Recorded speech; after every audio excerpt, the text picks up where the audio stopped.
হাজোত হুপৰগুৰি সত্ৰত সত্ৰ পৰিচালনা সমিতিৰ উদ্যোগত সত্ৰ উন্নয়ন আৰু পৰিচালনাৰ অৰ্থে ৰাজহুৱা সভা সম্পন্ন নতুন সমিতি গঠন। হাজোৰ হুপৰগুৰি সত্ৰত শ্ৰী শ্ৰী হুপৰগুৰি সত্ৰৰ উন্নয়ন আৰু পৰিচালনাৰ বাবে ৰাজহুৱা সভা অনুষ্ঠিত হয়।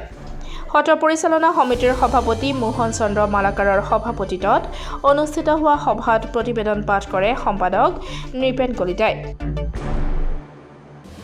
আজিৰ সভাত হুপৰগুৰি সত্ৰৰ সত্ৰাধিকাৰ নিয়োগৰ বাবে ব্যৱস্থা গ্ৰহণ, সত্ৰখনৰ অধিক উন্নয়নৰ ব্যৱস্থা, প্ৰস্তাৱিত সংবিধান খচৰাৰ লগতে পৰৱৰ্তী কাৰ্যকালৰ বাবে নতুন সমিতি গঠন কৰাৰ দিশত আলোচনা কৰা হয়।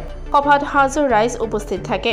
সভাত বাবুল মজুমদাৰক সভাপতি, গৌতম মালাকাৰক সম্পাদক হিচাপে লৈ এখনি 21জনীয়া নতুন সমিতি গঠন কৰা হয়।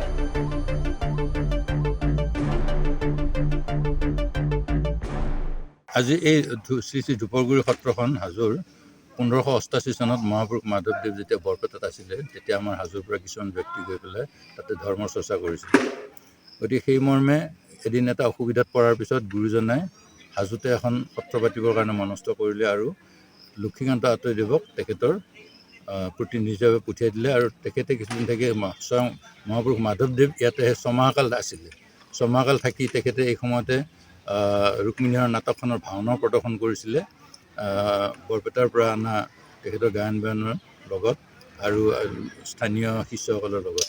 আৰু তাৰপিছতে তেখেত যাবৰ সময়ত 6 মাহৰ পিছত যেতিয়া উভতি যায় তেতিয়া তেখেত যিটো শিলত 20টা শিলত থিয় হৈ ভকতসকলৰ শিষ্যসকলৰ সেৱা গ্ৰহণ কৰিছিলে সেই শিলচটাত তেখেতৰ পবিত্ৰ পদযুগলৰ ছাপ ৰৈ গৈছিলে আৰু সেইটো পদশিলা হিচাপে আমাৰ এই সত্ৰত আছে। এই এখন গুৰুত্বপূৰ্ণ ঐতিহ্যমণ্ডিত সত্ৰ ৰাজ্যখনৰ ভিতৰতে। এই সত্ৰখন আমি ৰাইজে এখন সত্ৰ পৰিচালনা সমিতিৰ দ্বাৰা পৰিচালনা কৰোঁ। ইয়াত সত্ৰাধিকাৰো থাকে।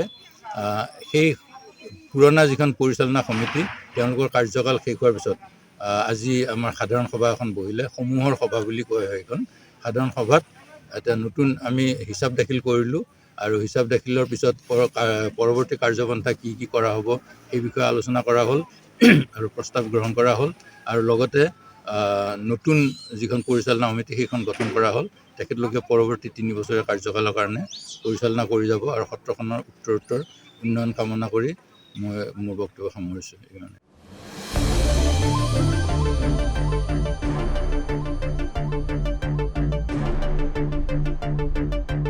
হাজোৰ পৰা অনামিকা কলিতাৰ ৰিপৰ্ট, ডেমক্ৰেটিক আছাম।